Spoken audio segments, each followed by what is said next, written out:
You know, sometimes people say, I'm doing the work of God. The work of God is usually not what we say the work of God is. Usually what we talk and say the work of God is, actually we're talking about the work of the ministry. The work of God is a totally different thing. The work of God is that which he does in righteousness in his eternal plan. So in different dispensations, there have been different works of God that have been done in his eternal plan. In his eternal plan was Christ. That means the zenith and the height of all of God's knowledge is knowing Christ.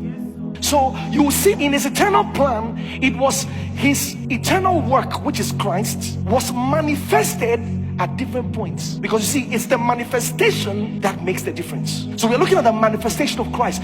He is the height of all of God's work. Now, for example, if God was working in a place, like a carpenter or a blacksmith was working, all you see is he's either forming Christ in someone. Everything he will do must culminate in Christ.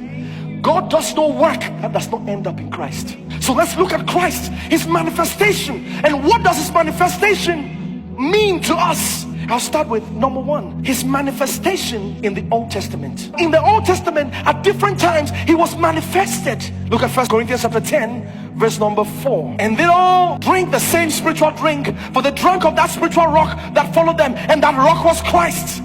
Oh, come on. So when Moses was in the wilderness and the people needed water, the rock he spoke to, he didn't know that rock was Christ manifested.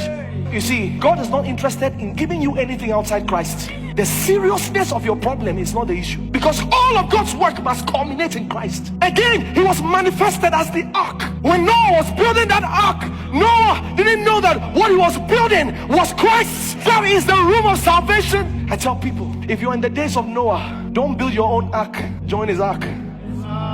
Why? Because his ark is more than an ark. God is telling a story ahead of time. It was a post-dated check.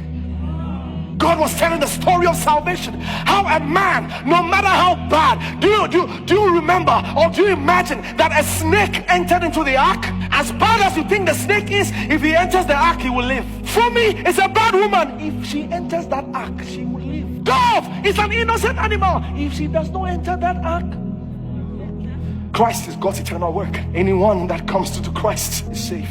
Your purpose can only be in Christ. There's no purpose outside Christ. Christ is God's eternity. Christ is the substance of God and is the substance of life. Anything that's not connected to Christ loses its essence before God.